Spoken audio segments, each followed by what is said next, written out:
ఒక్కసారి కొమ్మూరి గోల్డ్ కి కాల్ చేయండి. తాకట్లో ఉన్న మీ బంగారాన్ని విడిపించి మార్కెట్ ప్రైస్ కి వాళ్ళు కొనుక్కుని మిగతా డబ్బులు మీకు ఇచ్చేస్తారు. అందరికీ నమస్కారం. వెల్కమ్ టు మనం టీవీ. నేను మీ పవన్ బేస్వాడ. మనతో పాటు సామాజిక రాజకీయ విశ్లేషకులు డాక్టర్ భరత్ రెడ్డి గారు ఉన్నారు. ఆయనతో మాట్లాడతాం. సార్ నమస్కారం. నమస్తే. ప్రస్తుతానికి తెలంగాణలో ఒకటే హాట్ టాపిక్, అది ఎమ్మెల్సీ కవిత లేఖ. అది కూడా ఆయన తండ్రి గారు మాజీ ముఖ్యమంత్రి వర్యులు కల్వకుంట్ల చంద్రశేఖరరావు గారికి. అసలు నిజంగానే కవిత రాసిన లేఖన కాదా అనేది పక్కన పెడితే, ఆ లేఖలో ప్రస్తావించినటువంటి కొన్ని అంశాలు ఇప్పుడు చర్చనీయాంశం అవుతున్నాయి. ముఖ్యంగా వ్యతిరేకత గురించి, పాజిటివ్ నెగిటివ్ అంటూ చెప్పేసి కవిత ఆ లేఖని రాశారంటూ కొన్ని వార్తలు వస్తున్నాయి. దీంట్లో కవిత ప్రస్తావించినటువంటి అంశాలు ఏంటి, ఆ లేఖకు సంబంధించి పూర్తి డీటెయిల్స్ ఏంటి? అయితే ఇక్కడ మీరు బీజేపీ పైన ఇంకొన్ని పంచులు వేయాల్సింది అనేది కొంచెం ఎక్కువ హైలైట్ అవుతా ఉంది. మీరు 2 నిమిషాలే బీజేపీ గురించి మాట్లాడడం అనేది కొంత తెలంగాణ ప్రజానికి, అంటే మనం ఇచ్చే సందేశం ఏంటంటే బీజేపీతో భవిష్యత్తులో పొత్తు ఉండబోతోందా అనే కోణంగా మీరు 2 నిమిషాలే మాట్లాడడాన్ని అర్థం చేసుకునే అవకాశం ఉండొచ్చు అంటూ ఆయన చెప్పడం జరిగింది. సో ఏం చెప్తారు? కవిత లేఖకు సంబంధించి మీరు చెప్పినట్టుగా తెలంగాణ రాష్ట్ర రాజకీయాల్లో ఒక చర్చనీయాంశమైంది. సైలెంట్గా కవిత చాలా కాలం నుంచి సైలెంట్గా ఉంది. లిక్కర్ స్కామ్లో ఇరుక్కున్నప్పటి నుంచి, బయటకు వచ్చినప్పటి నుంచి ఏదో అడప బీసీ రిజర్వేషన్ అని చెప్పి కొద్ది కాలం పాటు హడావుడి చేసినప్పటికీ ఎక్కడ కూడా పెద్దగా వార్తల్లో లేదు. హరీష్ రావు, కేటీఆర్తో మనం పోల్చుకున్నప్పుడు ఈమె వార్తల్లో చాలా తక్కువగా ఉంది.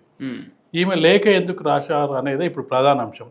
లేఖ రాయడానికి ప్రధాన కారణం, చాలామంది అంటే చాలా విశ్లేషణ వస్తున్న నేపథ్యంలో కుటుంబంలో గొడవలు జరుగుతున్నాయి. నెక్స్ట్ ఎవరికి వారసత్వ బాధ్యతలు అప్పగించాలనే దాని మీద కుటుంబంలో పెద్ద ఎత్తున గొడవలు, ఘర్షణలు జరుగుతున్నాయనేది బయట ప్రచారం జరుగుతుంది. అది ఎంతవరకు నిజం అనేది ఎవరు చెప్పిన సందర్భం లేదు. ఈ సందర్భంగా ఒకానొక సందర్భంలో హరీష్ రావు బయటికి వచ్చి, నేను కేసీఆర్కు సైనికుడిని, కేసీఆర్ ఏం చెప్పినా చేస్తాను, కేటీఆర్ నాయకత్వాన్ని కూడా నేను అంగీకరిస్తాను, కేటీఆర్ ముఖ్యమంత్రి అభ్యర్థితో అయినా నేను అంగీకరిస్తాను అని చెప్పడం జరిగింది. అంటే అక్కడి వరకు కేసీఆర్ కాంప్రమైజ్ చేశాడా వాళ్ళని. కవిత విషయంలో కవితకు కేటీఆర్కు మధ్య వారసత్వ పోరుందా అనేది బయట ప్రచారం జరుగుతుంది. ఈ ప్రచారంలో భాగంగా దానిని పట్టించుకోవట్లేదు వాళ్ళ నాన్న. ఎందుకంటే ఇంట్లో సంబంధాలు, లేఖలు బయటికి విడుదల చేసిన అవసరం లేదు. ఇంట్లో విషయాలు ఉంటే, నాన్న నాకు అన్యాయం చేస్తున్నావు, నన్ను రాజకీయంగా దెబ్బతీస్తున్నావు అని చెప్పే అవకాశం ఉంది. కానీ ఆ లెటరు రాసి దాన్ని విడుదల చేసి ఆమె చెప్పిన అంశాలన్నీ కూడా ప్రజల్లో ఉన్న అంశాలు లేదా కార్యకర్తల్లో ఉన్న డౌట్స్, కాంగ్రెస్ పార్టీ ఏదైతే విమర్శలు చేస్తుందో అవే. మీరు ఏదైతే బీజేపీని తక్కువ విమర్శించారు అని చెప్తున్న దాన్ని ప్రస్తావించినట్టయితే, బీజేపీతో అవగాహన ఉంది అనేది కాంగ్రెస్ పార్టీ పెద్ద ఎత్తున ప్రచారం చేస్తుంది. గత అధికారంలో ఉన్నప్పుడు, అధికారంలో దిగిపోయాక. దానికి ఎగ్జాంపుల్ ఏం చెప్తున్నారంటే, మీరు లోక్సభ ఎన్నికలను వదిలేశారు, బీజేపీకి సహకరించారు, బీజేపీ 4 నుంచి 8 పెరగడానికి మీరే కారణం, మీరు సరిగా పోటీలో నిలవలేదు, లోక్సభ ఎన్నికల్లో 0కి పడిపోయారు. దాంతోపాటు ఇటీవలి జరిగిన ఎమ్మెల్సీ ఎన్నికల్లో మీ పార్టీ తరఫున అభ్యర్థులు నిలబెట్టలేదు, అది బీజేపీకి సహకారమైంది అనే యాంగిల్లో కాంగ్రెస్ పార్టీ పెద్ద ఎత్తున విమర్శలు చేస్తుంది. బీజేపీ, బీఆర్ఎస్ ఒకటే, భవిష్యత్తులో పొత్తు పెట్టుకునే అవకాశం ఉందనేది కాంగ్రెస్ వాదన. కాంగ్రెస్ అందుకు సంబంధించి ఎగ్జాంపుల్స్ చూపిస్తుంది. దాన్ని డిఫెండ్ చేసుకోవడానికి బీఆర్ఎస్ నాయకులు, చాలా స్పోక్స్ పర్సన్స్ పెద్ద ఎత్తున వాళ్ళ తిప్పలు వాళ్ళు పడుతున్నారు. అయితే ఇప్పుడు కవిత లెటర్తో అది ఒక్కసారిగా మళ్ళీ బయటికి రావడం జరిగింది. కవిత చెప్పిన అంశాలు, ప్లీనరీకి సంబంధించిన ఏదైతే మీటింగ్ పెట్టడం జరిగిందో భారీ బహిరంగ సభలో రాష్ట్ర ప్రభుత్వాన్ని విమర్శలు చేశారు. రాష్ట్ర ప్రభుత్వం మీద పెద్ద ఎత్తున మీరు విమర్శలు చేశారు. బీజేపీకి సంబంధించి కేవలం మీరు 2 నిమిషాలు మాత్రమే ప్రస్తావించారు, పంచులు కూడా ఇంకా పంచులు వేయలేదు అనేది. అయితే ఇక్కడ మనం గమనించాల్సిన అంశం ఏంటంటే, కేసీఆర్ గతంలో వాడిన స్పీచ్కి సంబంధించి ఇప్పుడు కొంత తగ్గింది, వేడి తగ్గింది అనేది విశ్లేషకుల ఇది. ఎందుకంటే ఎప్పుడు ఒకేలాగా భాష ఉండదు. ఉద్యమ నాయకుడిగా ఒక రకం పాత్ర ఉంటుంది, ముఖ్యమంత్రిగా ఒక పాత్ర ఉంటుంది, ప్రతిపక్ష నాయకుడిగా మరొక పాత్ర ఉంటుంది. వయస్సు పెరిగే కొద్దీ దానికి సంబంధించి వేడి కూడా తగ్గే అవకాశం ఉంటుంది. తను ప్రస్తావించిన రాష్ట్ర ప్రభుత్వం పైన విమర్శల దాడిని సైతం అంత పసలేదు, అంతగా పెద్ద విమర్శలు లేదు అనేది కూడా చెప్పడం జరిగింది. అయితే ఇక్కడ మనం చూడాల్సిన అవసరం అయితే, కవిత లేఖకు సంబంధించి ఎందుకు బీజేపీ మీద నన్ను అరెస్ట్ చేసినప్పటికీ బీజేపీని నువ్వు వెనుకేసుకొస్తున్నావా అనే కోణంలో అలా తండ్రిని క్వశ్చన్ చేసిందా అనేది ఇక్కడ మనం గమనించాల్సిన అంశం.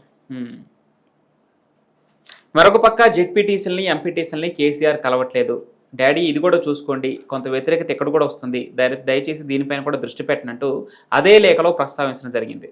అయితే ప్రతిపక్షంలో ఉన్నా కూడా ఫామ్ హౌస్కే పరిమితమయ్యారు కేసీఆర్.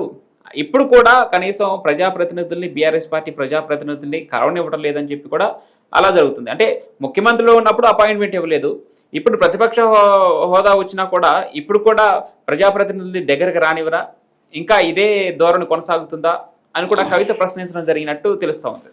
ఆ కవిత లేఖలో చాలా అంశాలు, పాజిటివ్ అంశాలను చెప్తూనే నెగిటివ్ అంశాలను కూడా ప్రస్తావించడం జరిగింది. ఏదైతే తను బీజేపీ గురించి మాట్లాడిందో, బీజేపీని హైలైట్, పత్రికల్లో హైలైట్ అవుతూ వస్తున్న వార్తను మనం చూడొచ్చు. ఆ బీజేపీ మీద తన కోపం ఏంటి అంటే, తను అరెస్ట్ చేసినప్పుడు కనీసం కేసీఆర్ ఖండించలేదు అనే అంశం ఒకటి, కనీసం ఇక్కడ రాష్ట్ర వ్యాప్తంగా ధర్నాలు చేయలేకపోవడం, ఒక లీడర్ని అరెస్ట్ చేసినప్పుడు అది అవినీత నీత అది సెకండరీ, ఎందుకంటే ఆ కోర్టు ద్వారా తేలుతుంది తర్వాత, కానీ కనీసం నిరసన వ్యక్తం చేయలేదు. తన పార్టీ కార్యకర్తలకు ఎవరూ పిలిపియలేదు, కేసీఆర్ ఇవ్వలేదు, కేటీఆర్ ఇవ్వలేదు, కవిత ఎవరు కూడా పెద్దగా పిలిపించిన సందర్భం లేదు. బీజేపీ నన్ను అరెస్ట్ చేస్తే వీళ్ళు పట్టించుకోలేదన్న భావన ఒకటి, బీజేపీ మీద పంచులు వేయలేదు అన్నది అదొక యాంగిల్. అయితే మీరు చెప్పినట్టుగా జెడ్పీటీసీలు, ఎంపీటీసీలు పార్టీ కార్యకర్తల్ని ఎవరిని కలవట్లేదు. గతంలో అసలు కేసీఆర్కు మొదటి నుంచి ఉన్న ఒక విమర్శ కేసీఆర్ మీద ఏంటంటే, ఎవరిని కలవడు, ఎవరికి సమయం ఇవ్వడు, కనీసం మంత్రులకు కూడా సమయం ఇవ్వడు, తనకు కావాలనుకున్నప్పుడు పిలవాలనుకున్నప్పుడు తనే పిలిచి మాట్లాడతాడు, కానీ వీళ్ళు వెళ్ళి అడిగితే ఇవ్వడు, వాళ్ళు అతను కావాలనుకున్నప్పుడు ఎవరిని పిలవాలనో వాళ్ళని పిలిచి మాట్లాడతారు. ఇప్పుడు అధికారం కోల్పోయిన తర్వాత కూడా సమయం ఇవ్వకపోతే ఎలా, కార్యకర్తల్ని పట్టించుకోకపోతే ఎలా, ఇవన్నీ కూడా ఇప్పుడు కాదు, ఎప్పటి నుంచి వస్తున్న అంశాలని. ఆమె కొత్తగా ప్రస్తావించిన అంశాలు ఏం లేవు, కానీ తన కూతురు ప్రశ్నించేటప్పటికి ఇప్పటికీ అది వార్త అయింది. మామూలుగా వేరే వాళ్ళు ప్రశ్నిస్తే, లేదంటే ప్రతిపక్షాలు ప్రశ్నిస్తానో, లేకపోతే మిగతా వాళ్ళు ప్రశ్నిస్తానో అవి వాస్తవాలు. తను సమయం ఇవ్వడు, ఫామ్ హౌస్కే పరిమితం అవుతాడు. ముఖ్యమంత్రిగా ఉన్నప్పుడు ఎన్ని విమర్శలు చేసినప్పటికీ, అంత సుందరమైన సచివాలయం కట్టుకున్నప్పటికీ అందులో 2-3 సార్లు కూర్చోవడం జరిగింది. దానికోసం చాలా ఒక చరిత్రలో నిలిపోయే విధంగా కట్టినప్పటికీ అప్పుడు కూడా ఫామ్ హౌస్ నుంచే పరిపాలన సాగించడం జరిగింది. తర్వాత రేవంత్ రెడ్డి వచ్చి దాన్ని వాడుకుంటున్నారు, అది వేరే విషయం. ఆ విమర్శ ఎప్పటి నుంచే ఉంది. కవిత లేఖ నుంచి రావడం అనేది ఇప్పుడు ప్రధాన అంశం. కేసీఆర్ మీద తిరుగుబాట, లేకపోతే కేటీఆర్ మీద కోపమా, తనకు వారసత్వ బాధ్యతలు అప్పగిస్తట్లేదన్న.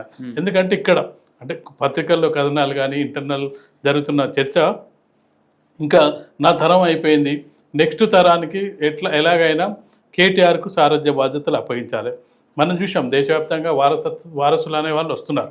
మనం మిగతా హిందీ రాష్ట్రాల్లో చూసినట్టయితే ములాయం సింగ్ యాదవ్ వారసుడు రావడం జరిగింది, లాలూ ప్రసాద్ యాదవ్, అలాగే స్టాలిన్, వీళ్ళందరూ కూడా రావడం జరిగింది. తను ఉన్న సమయంలోనే కేటీఆర్కి ముఖ్యమంత్రి బాధ్యతలు అప్పగిస్తారనే ఒక చర్చ జరిగింది, కానీ అప్పుడు వదిలేయడం జరిగింది. కానీ ఈసారి తన వచ్చే ఎన్నికల నాటికి తన వయసు పైబడి ఆరోగ్యం ఎలా ఉంటుందో తెలియదు.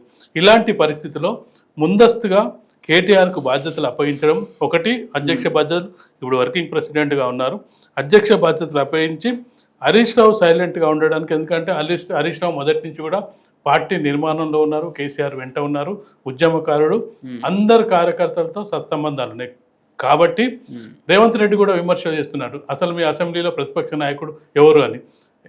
లెజిస్లేటర్ పార్టీ నాయకుడిగా అసెంబ్లీలో ప్రతిపక్ష నాయకుని హోదా హరీష్ రావు కల్పించి అధ్యక్ష బాధ్యతలు కేటీఆర్కి ఇచ్చినట్టయితే ఇద్దరు కలిసి వచ్చే ఎన్నికల్లో అధికారానికి తీసుకురావడానికి ప్రయత్నం చేస్తారనే ఒక వాదన వినిపిస్తున్న సందర్భంలో, కేసీఆర్ ఆ విధంగా ఆలోచిస్తున్నారన్న సందర్భంలో కవిత రోల్ అయింది. అన్నప్పుడు కవిత లేఖ రూపంలో ఆ రోల్ బయటపడింది. నాకేం రోల్ అప్పగించట్లేదు, మరి వాళ్ళిద్దరికి ఏదో పదవి ఇస్తున్నప్పుడు మరి నాకేం ఇవ్వట్లేదు అనే దీంతో లేఖ రాసినట్టుగా ఇక్కడ తెలుస్తుంది. ఎందుకంటే కుటుంబంలోనే అన్ని పదవులు ఇస్తున్నారనే విమర్శ ఆల్రెడీ ఉంది. కవితకి ఇంకో మరో పదవి చేయడానికి అవకాశం లేదు. కాబట్టి ఈ లేఖ విషయానికి సంబంధించి కేసీఆర్ అయినా మాట్లాడాలి, కేటీఆర్ అయినా మాట్లాడాలి, లేదంటే హరీష్ రావు అయినా దానికి వేరే వాళ్ళు ఇప్పుడు ఆ మాటలు ఆ లేఖ రాసింటే ఇప్పటికల్లా టీఆర్ఎస్ శ్రేణులు పెద్ద ఎత్తున విమర్శలు చేసి వాళ్ళని పార్టీ నుంచి సస్పెండ్ చేయమని చెప్పి పెద్ద విమర్శలు చేసేవాళ్ళు. కవిత కాబట్టి దాన్ని ఆచితూచి మాట్లాడే అవకాశం ఉంటుంది. వాళ్ళ రిప్లై ఏ విధంగా ఉంటుందో చూడాలి. మరి ఫైనల్గా ఈ కవిత లేఖ రానున్న స్థానిక సంస్థల ఎలక్షన్స్లో బీఆర్ఎస్కి తలనొప్పిగా మారే అవకాశం ఉందా? ఇది కాంగ్రెస్కి అడ్వాంటేజ్ అయ్యే అవకాశం ఉందా? దాన్ని అలా అడ్వాంటేజ్గా మలుచుకునే అవకాశం ఎంతవరకు ఉండొచ్చు ఒక మాటలో? కాంగ్రెస్ పార్టీ మొదటి నుంచి కూడా బీజేపీ బీఆర్ఎస్ ఒకటే అని చెప్తున్న సందర్భంగా దీన్ని వాళ్ళు వాడుకునే అవకాశం ఉంటుంది. తన కూతురే చెప్పింది కదా బీజేపీ బీఆర్ఎస్ ఒకటే అని చెప్పి, వాళ్ళు వదిలేస్తున్నారు, అసలు విమర్శలు కూడా చేయట్లేదు అనేది. విమర్శలకు ఏదైతే కాంగ్రెస్ పార్టీ చేస్తున్న విమర్శకు ఇది కొంతవరకు ఏమంటారు సపోర్టింగ్ వచ్చే అవకాశం ఉంటుంది. వేరే వాళ్ళు మాట్లాడుంటే అంత సపోర్ట్ రాకపోయేది.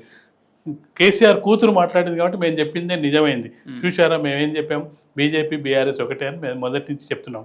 ప్రజలు నమ్మాలి. ఇప్పుడు కవితనే చెప్పింది, కూతురే చెప్పింది కాబట్టి వాళ్ళిద్దరూ ఒకటే కాబట్టి మాకు ఓటేయండి. ప్రత్యామ్నాయం ఏమీ లేదు, వాళ్ళిద్దరు కోరుకోవాల్సిన ఒకటే కాబట్టి మేమే అని చెప్పే ప్రయత్నం చేస్తుంది. అది కొంతవరకు మళ్ళీ బీఆర్ఎస్ డిఫెండ్ చేసుకునే ప్రయత్నం చేసే క్రమంలో ఖచ్చితంగా కాంగ్రెస్ పార్టీకి ఎంతో కొంత అడ్వాంటేజ్ అయ్యే అవకాశం అయితే ఉంటుంది. Right sir, thank you so much.